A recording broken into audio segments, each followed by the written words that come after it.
नमस्कार, आप देख रहे हैं संडे स्पेशल। मैं हूं आपके साथ दीप्ति शाही सिंह। बिहार चुनाव को लेकर बीते कुछ महीनों में जबरदस्त संग्राम देखने को मिला। वार पलटवार का दौर भी जारी रहा। वहीं दूसरी ओर कई ऐसे मुद्दे रहे जिनको लेकर बिहार चुनाव से पहले खूब हल्ला मचा, लेकिन बिहार चुनाव संपन्न हो गया और एग्जिट पोल के बाद अब नतीजों में भी एनडीए को प्रचंड जीत मिली है।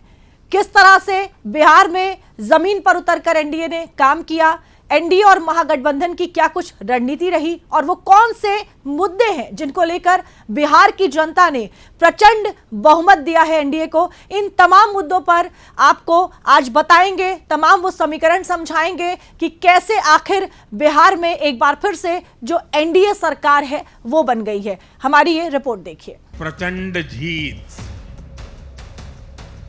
ये अटूट विश्वास बिहार के लोगों ने बिल्कुल गर्दा उड़ा दिया है। आज बिहार के घर घर में मखाने की खीर बनाना पक्का कर दिया है। बिहार ने डंके की चोट पर कह दिया है, जमानत पर चल रहे लोगों का जनता साथ नहीं देगी। बिहार ने ये सुनिश्चित किया है, बिहार की महान भूमि पर फिर कभी जंगल राज की वापसी नहीं होने वाली है। चुनाव ने भारत के चुनाव आयोग पर जनता के विश्वास को और मजबूत किया है। हम एनडीए के लोग, हम तो जनता जनार्दन के सेवक हैं। साथियों, देश के हर हिस्से में, हर परंपरा में लोग एनडीए को एक विश्वास और उम्मीद के साथ देख रहे हैं। पीएम की वाणी से ये शब्द 2025 की सबसे बड़ी सियासी लड़ाई जीतने के बाद निकले, क्योंकि इस बार के बिहार चुनाव में एनडीए ने करारी जीत दर्ज की है। कुल 243 सीटों में से एनडीए ने 202 सीटों पर कब्जा कर विपक्ष को चारों खाने चित कर दिया है। एनडीए के शानदार प्रदर्शन से न सिर्फ विपक्ष का सुपड़ा साफ हुआ है, बल्कि इस जीत ने राजनीतिक समीकरणों को भी पूरी तरह से बदल कर रख दिया है। हम बताएंगे कि कैसे बिहार की इस जीत से एनडीए ने राजनीतिक समीकरणों को बदल दिया है, लेकिन उससे पहले जान लेते हैं कि बिहार में किस दल को कितने प्रतिशत वोट के साथ कितनी सीटें मिली हैं। बिहार चुनाव में इस बार एनडीए गठबंधन ने 46.52% वोट के साथ 202 सीटें जीती हैं। एनडीए गठबंधन में सबसे ज्यादा 20.08% वोट के साथ 89 सीटें बीजेपी ने जीती, तो वहीं दूसरे नंबर पर 19.26% वोट के साथ नीतीश कुमार के नेतृत्व वाली जेडीयू ने 85 सीटें जीती हैं, जबकि चिराग के नेतृत्व वाली एलजेपीआर ने 4.97% वोट के साथ 19 सीटों पर जीत दर्ज की है। जीतन राम मांझी की पार्टी हमने 1.18% वोट के साथ 5 सीटें जीती और उपेंद्र कुशवाहा के नेतृत्व वाली आरएलएम पार्टी ने भी 1.03% वोट के साथ 4 सीटों पर जीत हासिल की है। इसके अलावा अगर महागठबंधन के वोट प्रतिशत का ग्राफ देखें तो वो 37.64% वोट के साथ महज 35 सीटें ही जीत पाया है। महागठबंधन में सबसे ज्यादा 23% वोट के साथ आरजेडी ने 25 सीटें जीती, तो कांग्रेस ने 8.71% वोट के साथ सिर्फ 6 सीटों पर जीत हासिल की। वहीं मुकेश सहनी वाली वीआईपी पार्टी तो 1.38% वोट के साथ खाता भी नहीं खोल पाई, जबकि एलईएफटी को 4.18% वोट के साथ 3 सीटें मिली और आईआईपी को भी एक सीट 0.37 वोट प्रतिशत के साथ मिली है। इसके अलावा एआईएमआईएम को 5 सीटों पर और बीएसपी को भी 1 सीट पर जीत मिली है। बिहार विधानसभा चुनाव के इस जनादेश से साफ है कि बीजेपी के नेतृत्व वाला एनडीए गठबंधन बहुमत ही नहीं बल्कि प्रचंड बहुमत के साथ एक बार फिर सत्ता में लौट आया है। इस ऐतिहासिक जीत के बाद जहां एक तरफ कांग्रेस नेता राहुल गांधी का वोट चोरी वाला मुद्दा धराशायी होता हुआ नजर आया, तो दूसरी तरफ जब पीएम मोदी दिल्ली स्थित बीजेपी हेडक्वार्टर पहुंचे तो वहां से लोकतंत्र पर हमला करने वाली ताकतों को पीएम ने दो टूक जवाब दिया। बिहार वो धरती है जिसने भारत को लोकतंत्र की जननी होने का गौरव दिया है। आज उसी धरती ने लोकतंत्र पर हमला करने वाली ताकतों को धूल चटाई है। झूठ हारता है, जनविश्वास जीतता है। बिहार ने डंके की चोट पर कह दिया है, जमानत पर चल रहे लोगों का जनता साथ नहीं देगी। पीएम मोदी ने इस प्रचंड जीत को भारत के लोकतंत्र में विश्वास रखने वालों की जीत बताया और एक बार फिर मंच से महागठबंधन की उस कमजोर नस को दबाया जो इस चुनाव में उनके लिए सबसे बड़ी गले की हड्डी बनी हुई थी। जब मैं जंगल राज की बात करता था, कट्टा सरकार की बात करता था, तो आरजेडी के लोग कभी विरोध नहीं करते थे, लेकिन कांग्रेस वालों को बहुत चुभता था और बहुत मोदी क्या बोल रहे हैं, ऐसा क्या बोल रहे हैं। लेकिन आज मैं फिर कहना चाहता हूं, मैं कहूंगा अब वापस नहीं आएगी कट्टा सरकार, अब वापस नहीं आएगी, अब वापस नहीं आएगी, अब वापस नहीं आएगी। इस ऐतिहासिक जीत पर पीएम मोदी ने जंगल राज, एसआईआर समेत कई मुद्दों को लेकर विपक्ष पर निशाना साधा और महागठबंधन के एमवाई यानी मुस्लिम और यादव फॉर्मूले की परिभाषा ही बदल डाली। पीएम ने इस नए एमवाई को सकारात्मक अंदाज में महिला और यूथ से जोड़ा। बिहार में कुछ दलों ने तुष्टीकरण वाला एमवाई माय फॉर्मूला बनाया था, पर आज की इस जीत ने एक नया सकारात्मक एमवाई माय फॉर्मूला दिया है और ये है महिला और यूथ। दरअसल पीएम मोदी ने नए एमवाई फॉर्मूले की बात तो ऐसे ही नहीं कही है, इसके पीछे एक कारण भी है जो बिहार विधानसभा चुनाव के रिजल्ट में देखने को मिलता भी है, क्योंकि इस वक्त बिहार देश के उन राज्यों में शामिल है जहां सबसे ज्यादा युवा हैं और एनडीए की इस प्रचंड जीत से साफ है कि बिहार चुनाव में इस साल युवाओं ने दशकों से चले आ रहे आरजेडी के एमवाई फॉर्मूले से ऊपर उठकर वोट किया है और महागठबंधन के सपनों को चकनाचूर कर दिया है। सबसे ज्यादा मुस्लिम बाहुल्य वाला इलाका सीमांचल इस बात की गवाही भी देता है, क्योंकि इस बार एनडीए ने यहां दमदार प्रदर्शन किया है।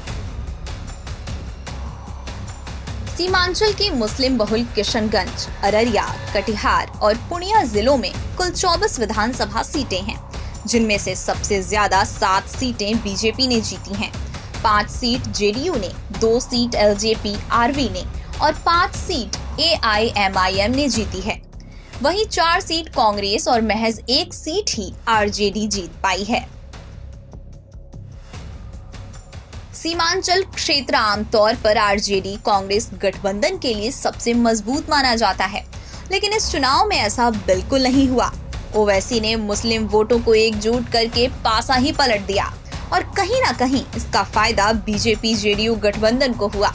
2020 के चुनाव से कंपेयर करें तो सीमांचल महागठबंधन के लिए बड़े झटके जैसा रहा। सीमांचल में जहां एनडीए ने अपने प्रदर्शन में सुधार किया और 12 की जगह इस साल 2 सीटें ज्यादा यानी 14 सीटें जीती, तो वहीं महागठबंधन को इस क्षेत्र में नुकसान हुआ। 2020 में महागठबंधन ने यहाँ 7 सीटें जीती थीं, लेकिन इस बार उसको 2 सीटें कम मिली, यानी महज 5 सीटों से ही संतोष करना पड़ा। उधर AIMIM ने अपनी पकड़ कायम रखी। 2020 की तरह ही इस बार भी 5 सीटों पर जीत हासिल की। यानी बिहार चुनाव 2025 में महागठबंधन का MY फॉर्मूला इस बार पूरी तरह से फेल साबित हुआ। जहां एक तरफ कांग्रेस और RJD अपने कोर वोट बैंक को भी साधने में नाकाम रही, तो वहीं दूसरी तरफ NDA ने मजबूत रणनीति के चलते हर किले को भेदा। सीमांचल की ही तरह NDA ने मगध और शाहाबाद क्षेत्र में न सिर्फ अपना परचम लहराया है, बल्कि दशकों पुराने कई समीकरणों को भी ध्वस्त किया है। NDA ने इस बार मगध और शाहाबाद क्षेत्र में जीत का प्रचंड परचम लहराया है। पिछले चुनाव में NDA यहां दहाई का आंकड़ा भी नहीं छू पाई थी। मगध की 26 विधानसभा सीटों में से NDA को करीब 19 सीटों पर जीत मिली।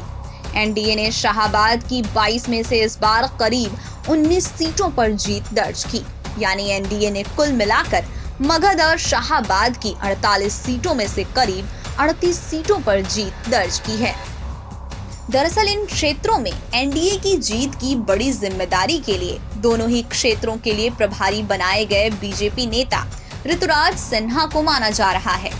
हमारी DDUP की टीम ने जब अपनी चुनावी यात्रा में ऋतुराज सिन्हा से बात की थी, तो उन्होंने इसका फॉर्मूला भी बताया था।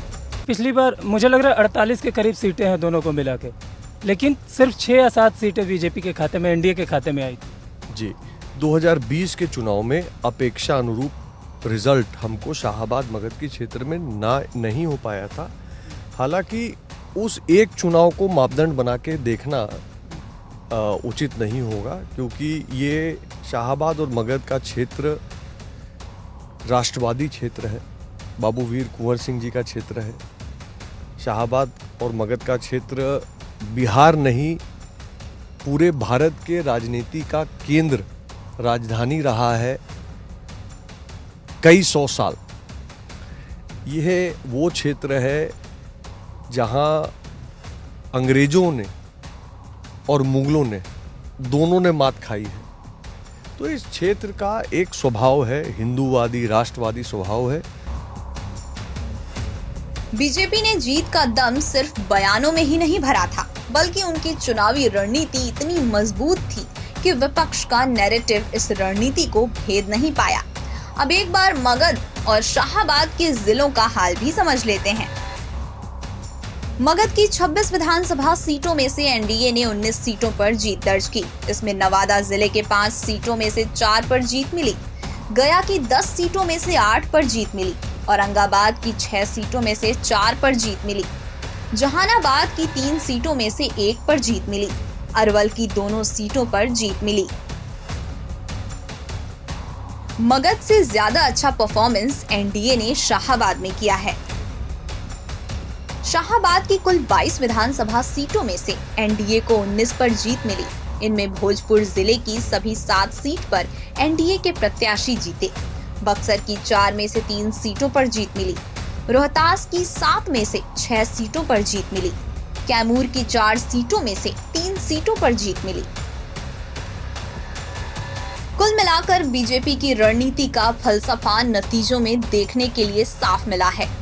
इसके अलावा बिहार में NDA की इस प्रचंड विजय के पीछे कई और कारण भी हैं, जिसमें महिला फैक्टर ने जरूर अहम भूमिका निभाई है। बिहार विधानसभा के इस चुनाव में महिलाओं ने पुरुषों से ज्यादा वोट किया। दोनों चरण में 71.06% महिलाओं ने मतदान किया, जबकि पुरुषों का वोट प्रतिशत इस चुनाव में 62.80% रहा। महिला पुरुष वोटिंग में 8.8% का अंतर महिलाओं ने मारी बाजी।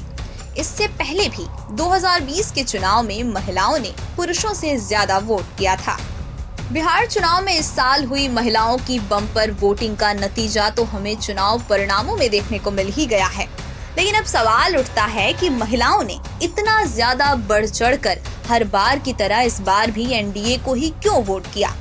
तो इसके पीछे महिला केंद्रित सरकार की वो योजनाएं हैं जो बिहार में महिलाओं को उनकी पहचान दिला रही है।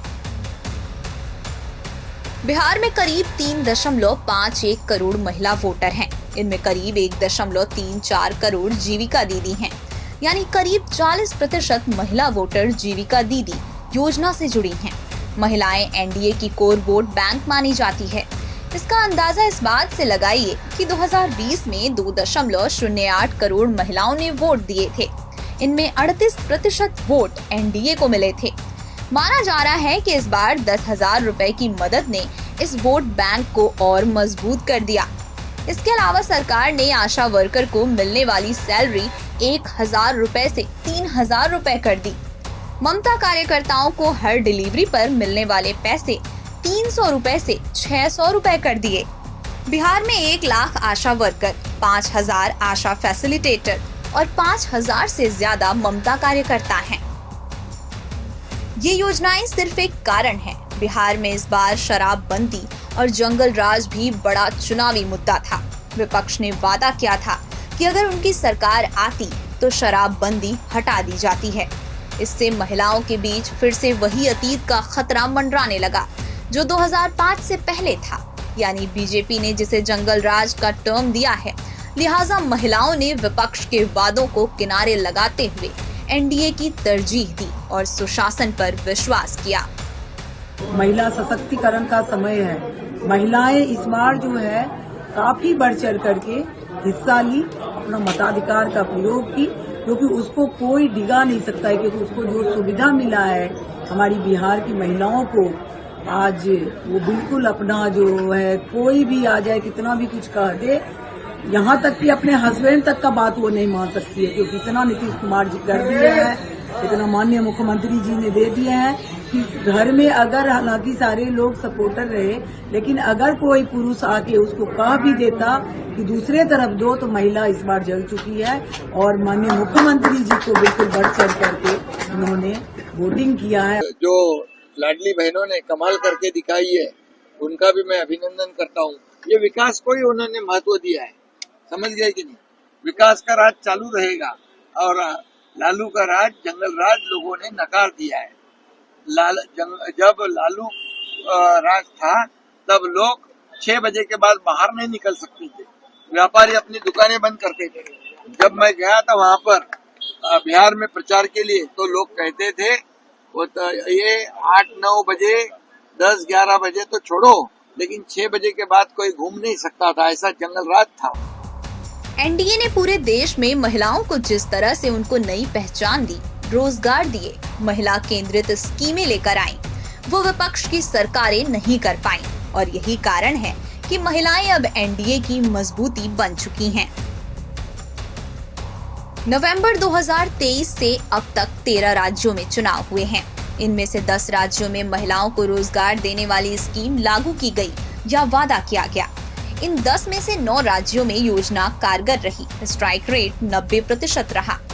वहीं नीतीश सरकार ने भी इस बार महिला वोटर्स की अहमियत समझते हुए महिला रोजगार योजना शुरू की थी और चुनाव से पहले करोड़ों महिलाओं के खाते में 10-10 हजार रुपए की पहली किस्त भी डाली थी। और देखिए, अब जब चुनाव के नतीजे आए तो बिहार में महिलाओं ने फिर से एनडीए पर अपनी मुहर लगा दी है।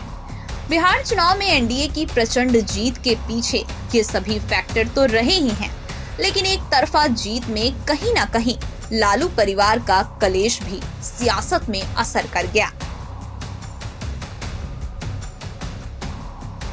बिहार चुनाव में लालू परिवार के घर का झगड़ा आरजेडी पर भारी पड़ गया। तेज प्रताप यादव तो अपनी खुद की सीट भी नहीं बचा पाए, तो वहीं तेजस्वी यादव का सीएम बनने का सपना चकनाचूर हो गया। कुछ ऐसा ही हाल साल 2017 में सपा का भी हुआ था, जब शिवपाल सिंह यादव को किनारे लगाने से अखिलेश को सत्ता गंवानी पड़ी थी। बिहार चुनाव में इस बार के मैंडेट ने आरजेडी को अपनी दूसरी सबसे बड़ी हार पर लाकर खड़ा कर दिया है। बिहार में आरजेडी को पिछले 35 साल की दूसरी सबसे शर्मनाक हार मिली। 2010 के विधानसभा चुनाव में आरजेडी 22 सीटों पर रह गई थी। 2025 के चुनाव में आरजेडी को 25 सीटें मिली। दूसरी बार ऐसा हुआ है कि आरजेडी 50 सीट तक भी नहीं पहुंच पाई।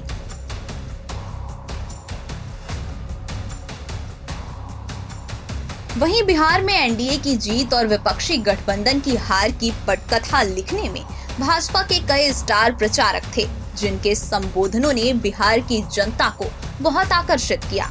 वो स्टार प्रचारक कौन हैं, उनको भी जान लेते हैं। बिहार विधानसभा चुनाव के लिए भाजपा ने कुल 40 स्टार प्रचारकों को मैदान में उतारा था, जिन प्रचारकों में पीएम मोदी, अमित शाह, जेपी नड्डा, योगी आदित्यनाथ जैसे बड़े नेताओं को शामिल किया था। इन प्रचारकों को बिहार के सियासी समीकरण को साधते हुए उतारा गया था।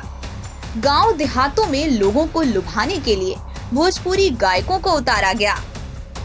जिन भोजपुरी कलाकारों में पवन सिंह, निरहुआ, मनोज तिवारी और रवि किशन को भी प्रचारक के रूप में मैदान में उतारा गया था।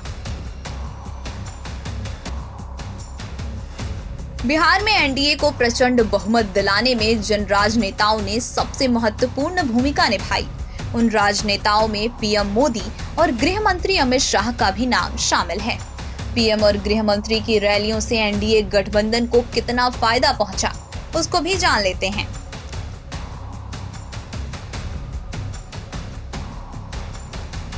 पीएम मोदी ने बिहार में कुल 16 रैलियां की और एनडीए को 57 सीटों पर जीत दिलाई, जिसमें 44 नई सीटें हैं। 2020 में इन सीटों पर एनडीए के 56 कैंडिडेट जीते थे। वहीं एनडीए के नेताओं में अमित शाह ने सबसे ज्यादा 88% स्ट्राइक रेट के साथ 125 सीटों पर जीत दिलाई। अमित शाह ने बिहार में कुल 28 रैलियां की और 141 सीटें कवर की। पीएम मोदी और अमित शाह के साथ ही सीएम योगी का भी बिहार चुनाव में खूब जलवा चला है। सीएम योगी ने जिन जिन सीटों के लिए प्रचार किया, वहां एनडीए का स्ट्राइक रेट 80% रहा। सीएम योगी ने कुल 25 रैलियों के जरिए बिहार विधानसभा की 122 सीटें कवर की, जिसमें 80% स्ट्राइक रेट के साथ एनडीए 98 सीटें जीती। अपनी रैलियों में सीएम योगी ने यूपी में चल रहे जीरो टॉलरेंस नीति, अपराध नियंत्रण और सुशासन के मॉडल को प्रमुखता से रखा और बिहार के लोगों ने योगी मॉडल पर मुहर लगाई।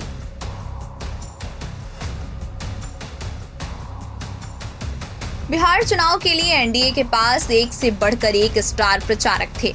सीएम की फहरिस्त में सीएम योगी के अलावा मध्य प्रदेश के सीएम मोहन यादव को भी लिस्ट में शामिल किया गया है।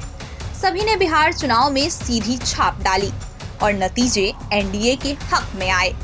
हालांकि अब बिहार चुनाव के नतीजे आने के बाद नई सरकार के गठन की सुगबुगाहट भी तेज हो चली है। हर बार की तरह नीतीश कुमार ही एक बार फिर से बिहार के मुख्यमंत्री बनेंगे या फिर कोई और, ये तो आने वाला वक्त ही बताएगा।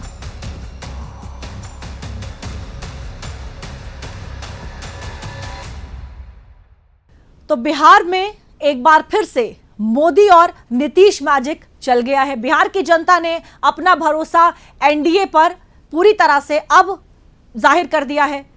आने वाले समय में एनडीए बिहार में अपनी सरकार बनाएगी और एक बार फिर से तमाम जो वादे किए गए थे, ऐलान किए गए थे, उनको लेकर एनडीए की ओर से काम किया जाएगा। वहीं दूसरी ओर महागठबंधन के लिए एक बार फिर से अब ये वक्त है मंथन करने का, क्योंकि बिहार के बाद अब बंगाल है, यूपी है, तमाम राज्यों में चुनाव होना है। महागठबंधन को एक बार फिर से मंथन करने की जरूरत है कि आखिर क्या वो वजह रही जिनकी वजह से बिहार में इस तरह से हार का सामना करना पड़ा। आज के संडे स्पेशल में मेरे साथ फिलहाल के लिए इतना ही। देश और दुनिया की बाकी खबरों के लिए आप देखते रहिए दूरदर्शन उत्तर प्रदेश।